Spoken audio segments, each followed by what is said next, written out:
ស្ដីប្រិមត្តទាំងអស់គ្នាកម្មវិធី Specialized ថ្ងៃសុខសប្តាហ៍នេះយើងមានភ្ញៀវពិសេសមួយគឺបង Solina ដែលបង Solina គាត់គឺជាអ្នកជំនាញថតរូបហើយគាត់ក៏ជាស្ថាបនិកនៅក្នុង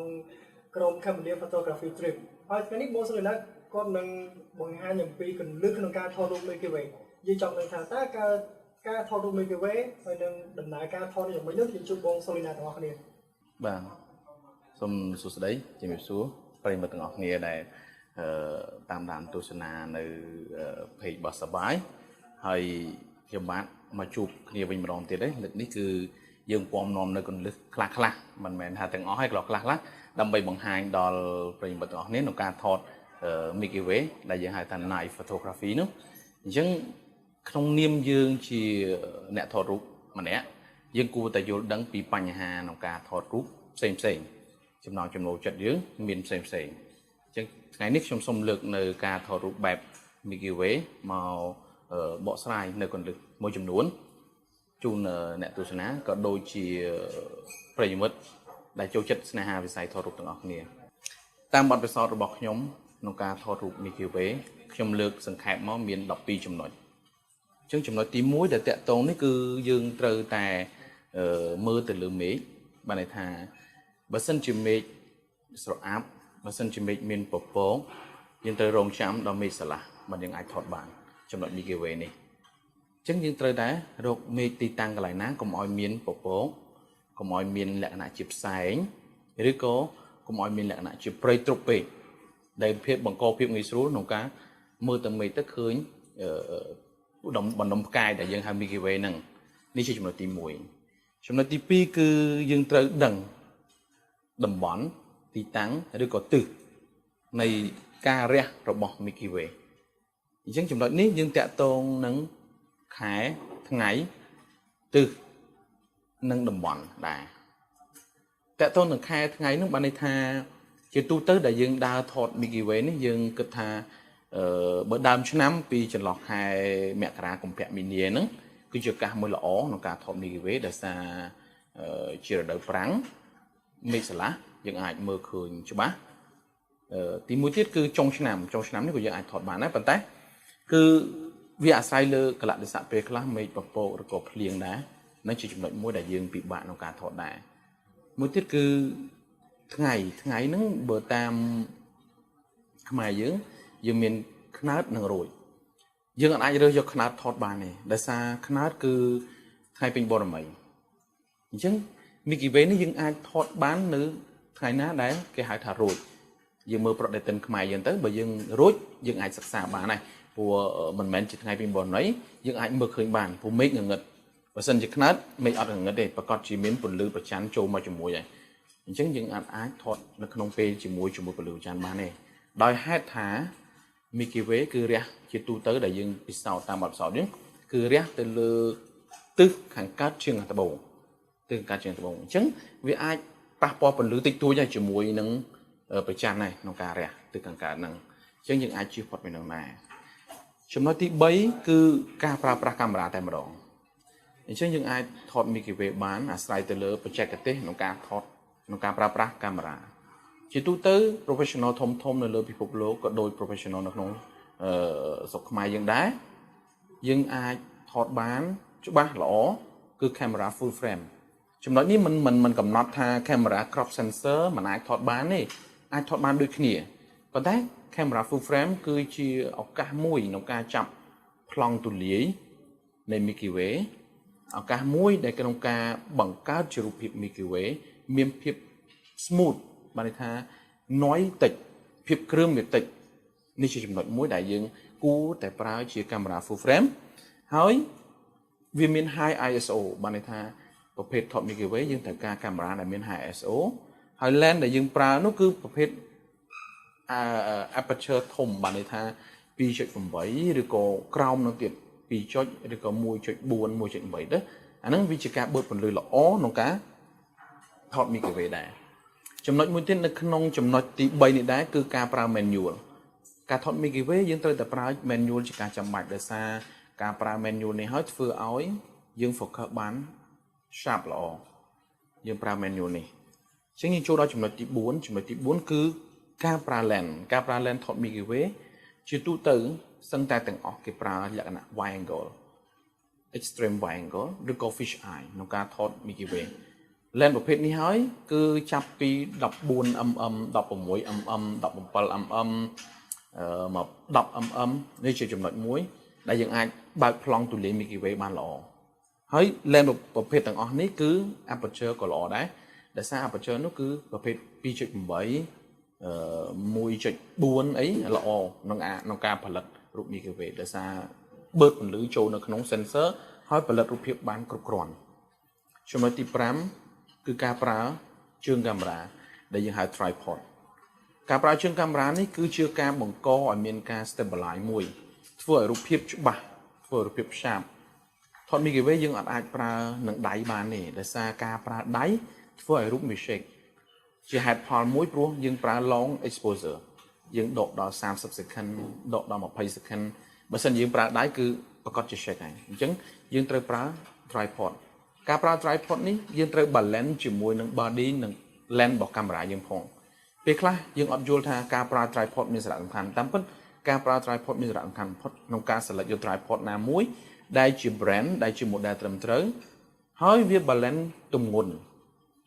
ជាមួយនឹងកាមេរ៉ារបស់យើងនៅក្នុងប្រអប់ tripod គេដាក់ឲ្យថា tripod យើងអាចទប់ទម្ងន់របស់កាមេរ៉ាយើងបានប៉ុណ្ណាអញ្ចឹងនេះហើយគឺជាការរង្វាស់រវាង tripod និងកាមេរ៉ាដើម្បីឲ្យបានរូប stabilize ឲ្យបានរូបច្បាស់ជៀសវាងពីការខ្យល់ការប៉ះទង្គិចតិចតួចរូបយើងនៅតែច្បាស់ល្អចំណុចទី6ដែរគឺចំណុចការប្រើ live view នៅក្នុងកាមេរ៉ាយើងអាចថតរូបភាពបានឆ្លងតាមរយៈ live view ហើយនិង view finder ប៉ុន្តែចំណុចថត Milky Way យើងអាចប្រើ view finder បានទេដោយសារភាពងងឹតយើងមិនអាចមើលនឹង view finder បានទេយើងអាចប្រើ live view យើងប្រើ live view យើង zoom អ្វីដែលយើង focus មកចិត្តយើងនៅក្នុង screen របស់ camera ហ្នឹងយើងអាចមើលឃើញរបស់ screen camera ហ្នឹងយើងអាចមើលឃើញផ្កាយទូចដែលនៅក្នុង screen ហ្នឹងហើយយើងអាច focus manual ឲ្យផ្កាយហ្នឹងច្បាស់រួចយើង lock focus ទៅហើយយើងផលិតរូបបានស្អាតប៉ុន្តែបើសិនជាយើងមើលតាម view finder ការចាប់ focus នៃ lens វាអត់ងាយទេដោយសារវាទីតាំងងងឹតមែនតើចំណុចនេះហើយបានចង់ឲ្យយើងប្រើ live view ក្នុងការថត Milky Way មួយទៀតបើសិនជាអាចចង់ focus បានស្រួលយើងអាចគេហៅថា cheat ជា live មួយយើងអាចបញ្ចាំង7មួយទៅយើងឲ្យមិត្តភ័ក្តិយើងទៅឈរចម្ងាយលើសពី3ម៉ែត្រឡើង4ម៉ែត្រ5ម៉ែត្រអីចឹងទៅយើងអាចលើកជា7បញ្ចាំងទៅយើងអាច focus បានពេលដែលអាច focus បានហើយវាឲ្យសញ្ញាថា focus ជាប់ហើយយើង lock focus ហើយយើងថតពីចំណុច distance ប៉ុណ្ណេះទៅដល់ anon បានថា make ជាចំណុចមួយ anon យើងអាច sharp enough រូបភាពរបស់យើងនេះជាបទពិសោធន៍របស់ខ្ញុំបានចំណុចទី7ការប្រើ ISO ទៅលើ camera យើងចាប់ផ្ដើម start ពី 3200 ទៅវាអាចធ្វើឲ្យរូបហ្នឹងបើកពន្លឺបានល្អក្នុងការថត Milky Way ហើយគឺ ISO របស់ camera ចំណុចទី8គឺតាក់ទងនឹង shutter speed ការថត Milky Way នេះយើងទាមទារឲ្យមានការ long exposure បានន័យថាបើក sensor ចោលទទួលយករូបភាពពីផ្កាពីមេឃមកទទួលយកពន្លឺពីមេឃមកឲ្យចូលនៅក្នុង sensor តាមរយៈកំណត់មួយគេហៅ long exposure ហ្នឹងឲ្យរូបភាពហ្នឹងបានច្បាស់អ្វីដែលយើងទទួលយកបានអញ្ចឹង long exposure ជាទូទៅដែលយើងថត Milky Way នេះភាគច្រើនយើងយក30 second 25 second នេះគឺចំណុចដក30 second ដក25 second ឬក៏ដក20 second ទៅតាមសមត្ថភាពនៃកាមេរ៉ាខ្លះយើងកាមេរ៉ាក៏ lens ខ្លះយើងអាចដកទៅ20 second នេះទៅ ISO 3200ឡើងទៅអានឹងអាចច្បាស់ប៉ុន្តែកុំឲ្យ ISO ឡើងខ្លាំងពេកបើសិនឡើងខ្លាំងពេករូបនឹងក៏វា noise ហើយក៏វាអាច over exposure ដែរចំណុចទី9គឺយើងតាក់ទងនឹង aperture គឺតាក់ទងការប្រើប្រាស់ lens ការប្រើប្រាស់ lens ហ្នឹងគឺយើងដឹងថា lens wide angle ចាប់ពីចំណុចលេខប្រមាណ mm ទៅជាទូទៅយើងដឹងហើយអាច 17mm ឬក៏ 20mm ចុះមកក្រោមមកយើងអាចចាត់ទុកថាជា lens wide angle ដែលយើងអាចចាប់រូបភាពតែគ្រាន់តែថា 20mm ការបើកមុំវាអត់បានស្រឡះដូច17 16 18ទេអញ្ចឹងជាចំណុចរបស់ខ្លួនយើងដែលយើងអាចថាយើងអាចមានលទ្ធភាពទិញនៅ lens ប្រភេទមួយណាយើងយកមកបើកទូលាយទៅយើងអាចថតបានហើយតែចំណុចសំខាន់គឺយើងចាំបាច់ យក ISO ឲ្យបាន 2.8 សំទោស aperture ឲ្យបាន 2.8 ឬក៏ទៀបជាងនឹងបានល្អបានបើកពន្លឺចាប់បានល្អនេះជាចំណុចគឺ lens ចំណុចទី10គឺ composition បានន័យថាការរើសប្លង់ឬក៏ទីតាំងយើងដឹងហើយថាពេលយប់ក្នុងការថតមិនមែនជាការងាយស្រួលប្រហែលនេះអ្វីក៏កងឹតអ្វីក៏កងឹតដែរតែធ្វើម៉េចយើងយកទីតាំងថតឬក៏ប្លង់ថតឲ្យបានល្អក្នុងការថត Milky Way អញ្ចឹងយើងត្រូវជាបង្កើត scene ណាមួយដែលតាក់ទាញអារម្មណ៍អ្នកមើលតាក់ទាញអារម្មណ៍អ្នកទស្សនាអ្នកចង់ទៅទីតាំងនោះអ្នកចង់ទៅថតនោះឲ្យដឹងថាការថតរបស់យើងនៅតំបន់ណានៅទីតាំងណានៅប្រទេសណាដូចជា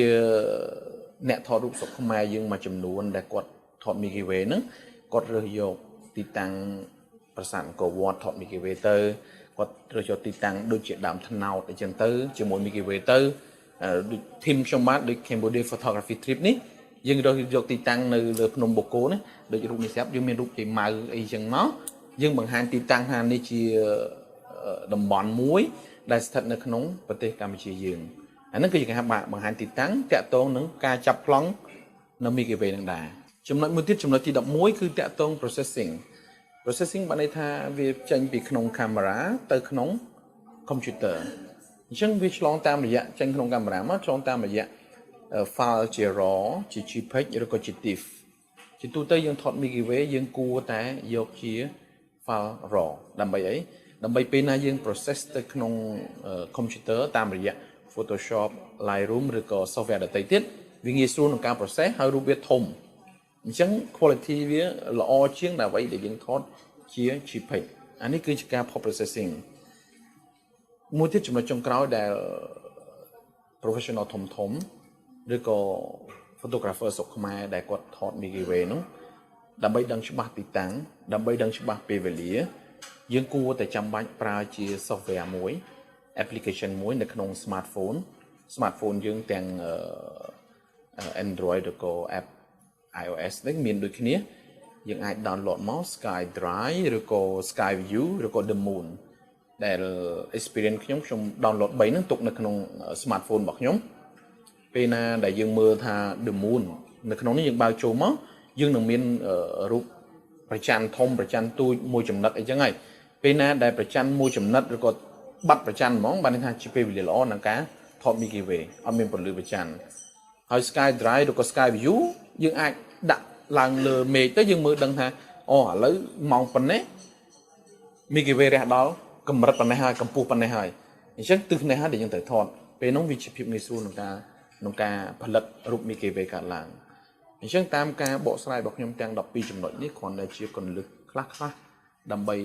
បងប្អូនឬក៏ photographer មួយចំនួនដែលមិនទាន់បានចាប់រូបភាព Milky Way ហើយមានបំណងចង់ចាប់រូប Milky Way នៅប្រទេសកម្ពុជាអាចយកបទពិសោធន៍នឹងខ្លះទៅបកស្រាយឬក៏ទៅថតទៅអនុវត្តនឹងបានទទួលហើយបើសិនជាមានចម្ងល់យ៉ាងណាអាច comment ចូលមកតាក់ទងនឹង page សប្បាយយើងអាចមានលក្ខណៈ comment តបទៅវិញនិងជួយ share idea តាក់ទងនឹងថត Milky Way ដែរកាលពីមុនយើងឃើញថាប្រទេសមួយចំនួនធំក៏ថត Milky Way បានយើងជា photographer ស្រុកខ្មែរយើងគិតថាហេតុអីយើងនៅលើពិភពលោកតែមួយ